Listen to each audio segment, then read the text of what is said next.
Hiya, it's Amanda here from Lolli Lulu Crafts, and today we are doing a project using these fabulous new digis from KennyK. Got this gorgeous Witch's Brew Halloween image with the little cat and this really fun sentiment as well. So before we get going with the colouring, let me just show you how I put the image together in Adobe Photoshop, but you could use any photo editing software that you have. And the other thing is you could just print it directly as it is. I've just added the cat and the sentiment, but you don't have to do that. Okay, so we're in Adobe. I've opened up all the images that I wish to use, and now I'm going to be opening up a new blank file. I'm actually creating a fourth blank file because that's the size of the piece of paper that I'm going to be printing this image onto. So all I'm going to do is take the images, drag and drop them into the A4 sheet that I've opened up. The images are all PNG, which means they have a transparent background, so that makes layering very easy because the background doesn't interfere with the layering process. So I want to just flip this cat around, so I just went into the rotate, did flip horizontal because I want him facing the other way. So then I've just pop him down the bottom there of our image, and finally just grabbing my sentiment and putting that into the image and positioning that just at the top there. I want to have the image an equal square, so I want the height and the width to be the same. So I'm just dragging a box around all my images, and then I'm just going to add a grid so that I can be sure that the height and the width are the same. And I'm just going to pull this down to 6 inches, and actually I got lucky and it was precisely even on both the height and the width.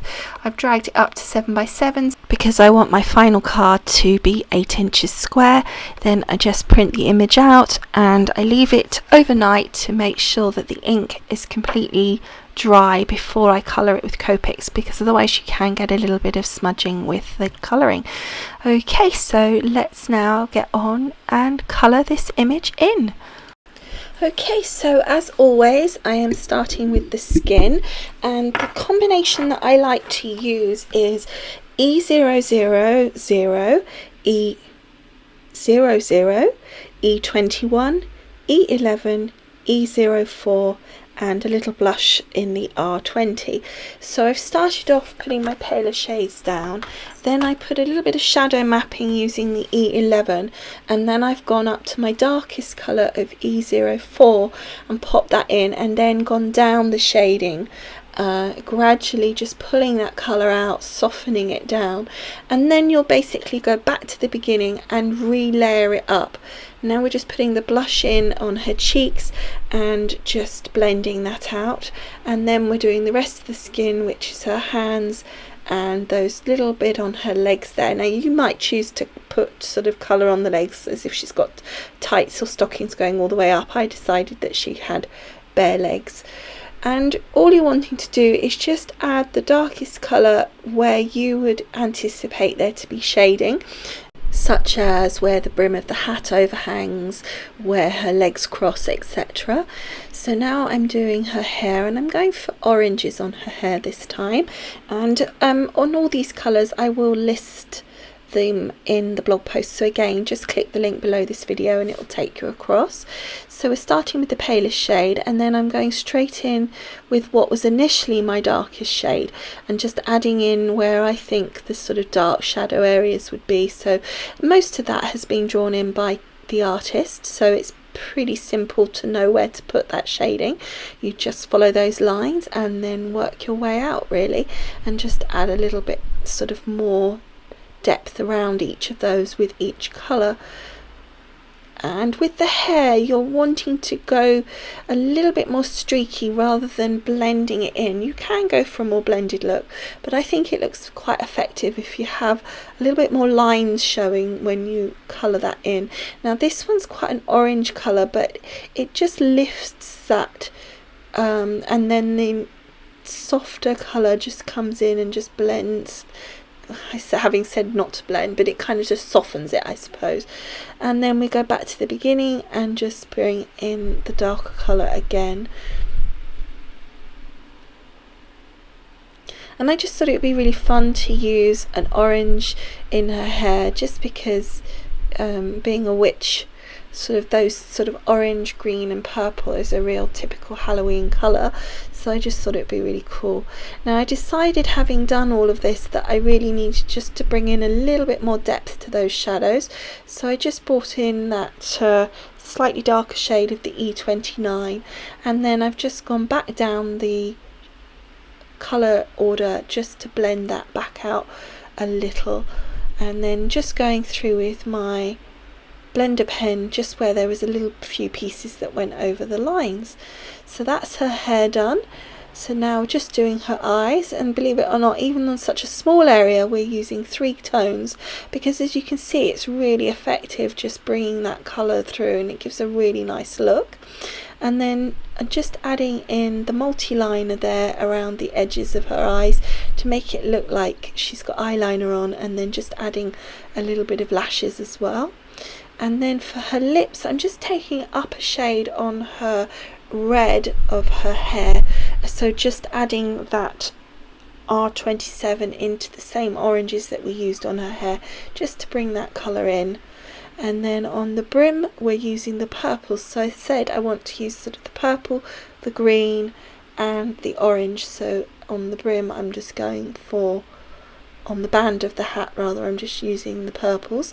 You'll see here that there was a flex marker from Pro Markers. I didn't have quite the right purple shade I wanted, so I just brought in that. They're all alcohol markers, so they'll all work together fine. So now on to probably one of the most sort of nerve-wracking of colours for a lot of people. I actually quite enjoy colouring in black, but I know it can be quite intimidating because it's a very dark colour and it's very easy to lose the shape of the image underneath the darkness of the colour.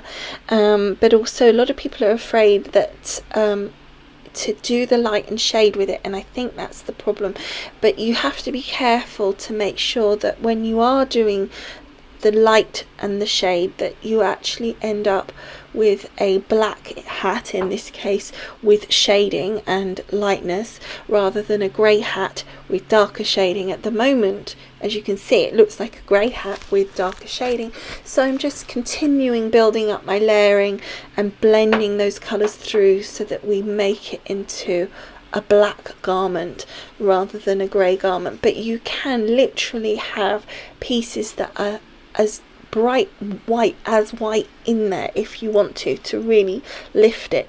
I was going for a more kind of warm grey here and quite a sort of mushy dark grey, because it's a witch's clothing and it would be well worn, and I don't think it would have a lot of sort of bright patches on it, because the shade and the lightness that would catch on it, I think being a kind of dull fabric wouldn't really brighten up very much, so I went for quite a dark look on that.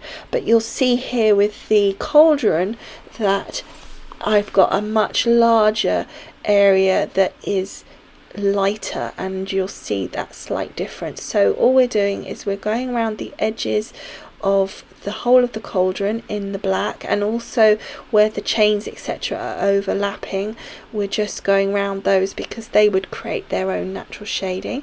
Then we're going down a colour to W9 and then to W7, W5, W3, and you could do W1. I actually went to W0. But you can see that you've actually got quite a light section in the middle here. Now I'm just drawing a little bit more colour here and just going over that again. I do like to always go over a few layers, which is why I like this Copic Express It marker paper, because it really takes that, whereas a lot of the other papers won't take the number of layers that I like to do. So just going over that and really just blending that out and getting the cauldron to have that light and shade, but still allowing it to look like it is a black cauldron. Again, going on to that element of making sure that it does look black rather than a grey thing with dark shaded areas. So I think that's come out well. I'm just going on to the feet here, just slightly lighter on the feet, like a slightly sort of old iron kind of colour there. And then the skulls, I started off with this sort of skin tone colour that I'd used on her, and decided it was a little bit too brown, a little bit too warmy colour, so I just added a little bit of the warm grey onto it, and I think that came out really well actually. I quite like how that kind of softened down. And then for the chains, I just went over with the warm greys. You could go into a bit more detail with the shadowing and stuff on that, but I decided not to worry. So again, on the top here, we want to make sure that we are really emphasizing her shape, because if you're not careful doing it in black, you will lose the shape of her body under the black. So it's very important to make sure that you follow those artist lines and highlight those as the dark areas. Highlight them, anyway, you know what I mean. And then gradually go down in the shading to create that black top, but still allowing it to keep the body shape. Don't forget that while it's wet, it will be darker, so give it a chance to just lighten off and when it dries before you go too many layers. And then on her boots, I'm just going for the dark again. So on this skirt, to me, it looks like it's a sheer skirt, like a lace, like an organza, but the edge obviously would be more solid. So we're just going on the edges again here, just shading down from the darkest area to the palest, just to create the flow in that edge piece there. And so therefore the darkest areas are the bits that are underneath the fold, and then gradually going lighter as it would pop up a little bit with the curve of the fabric, and that would catch the light, so that would be a little bit lighter. So I think that came out really well. So now we're just going down, and we're wanting to we want it to look like it is black organza, but we don't want to obviously colour it in solidly. So what I'm doing is I'm just catching where the creases and the folds are, and there are some areas that obviously are sitting in front of others, and obviously the back part that's behind her body is at the back of that, so that would be darker too. So we're just picking those up, and again, it's pretty simple actually. You just need to persevere with it. Follow those artist lines. KennyK really helps you as a colorist and puts that guidance in there, and if you follow that, then you will find it works. So start sort of fairly thin with your darkest color, and then gradually get slightly wider lines with as you go down the shading to the palest color. So you can see there, and also you can see just under those folds where the edge of that has gone, I've just drawn down a little bit as well and dragged the because that would create like an overhang of shading, so you want to make sure you put that in. And as I said, behind her body, that piece would be in dark. So then just to give it a sort of a soft blend, to give it that organza look, I've just gone in with my blender pen to put down a layer of the colourless blender, and then I've gone back in with first of all the palest colour and then my dark colour, and it kind of just spreads the ink out and kind of just softens all that down and makes it look like it is darker areas of a sheer fabric. I find actually when there's something behind the sheer fabric that you can really see that it's sheer, that kind of helps better give it that better look in some ways. But in this case, there's only a small element that has got something behind it, and that's just her little bottom where her shorts are. There's a little piece there that is showing through some colour, and all I'm going to do is just add the green, and that will kind of blend in with the black that's already there, and it gives the impression of it sitting behind that black organza, so it makes it look quite effective. So as you can see here, I'm just going for some green shorts, and you can see that I'm using some pro markers again. I'm particularly fond of these greens in the pro markers. It's the lime green and the bright green, and I think it's a really nice combination. So for her leggings here, I'm going for a purple and green stripe. So again, you want to add the darkest area at the edges where you think, obviously where her legs are curved, it will be darker at those side pieces because they're kind of going behind. So we just blended those in with the lighter colours through to the front, and then I'm just adding the green to the goo in her cauldron and to the bubbles there. So sorry, that was slightly off camera, so you didn't see that 100%, but basically I just was doing exactly the same process of blending the darker colour through to the lighter colour. And now we're just working on the little pussycat. Again, sorry, he's just gone off camera, but he is again just using the blacks. I have to say, I thought you kind of came out a little bit weird looking, but I quite like that. I thought it was quite fun to have him coming out a bit spooky. And you'll see I just went through with the lighter colour there just to pull some of the darker colour away, because it had just where his tummy and legs were, it had kind of blended into a bit of nothing, and I was losing some definition. So that was my pussycat done. So back to her leggings and her shorts, just her leggings, and just finalising that with the purple, the stripes, and just again always the same, starting with the darker colour. In my case, that's how I like to do it. You can do it the other way around if you're more comfortable. So starting with the darker colour, going down to the lighter colour.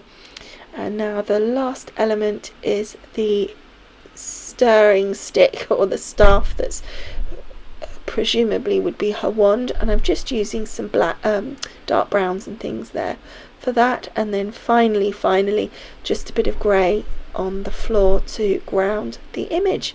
So here is the finished card. I just popped it together very simply on an 8x8 card. I didn't think it needed anything much doing, because the image really speaks for itself, and I think now it's all dried, the colours have settled, it looks really effective. I'm really pleased with that. I just added some orange sparkly paper to mat it on, followed by a gorgeous pattern paper from Lost and Found Halloween collection. Again, I'll put all the details of this on the blog post. So I matted that up, and then to add the green I just added a bit of the ribbon, and finally just a bit of glossy accents to the eyes and the old witch's brew. So I think that's turned out really nicely. I think the image is really fun, and I'm really pleased with how it's coloured up. So I hope you have enjoyed making this card with me. So thank you so much for watching, and I will see you again soon. Bye for now. Bye. All I know is the growl of a hungry beast. They call me Sirena. They don't even know my name. They only see my shape like a piece of meat on display. They call me Sirena. All of you boys should be ashamed. Don't you see how you cause me pain? Still you call me Sirena. For once I like to be held by someone who wishes me well. Instead I'm wrapped up in hell. For once I like to be asked what's beating inside my chest, but they only want to see my breast. I want this to happen to me, but all I know is the growl of a hungry beast. They call me Siren.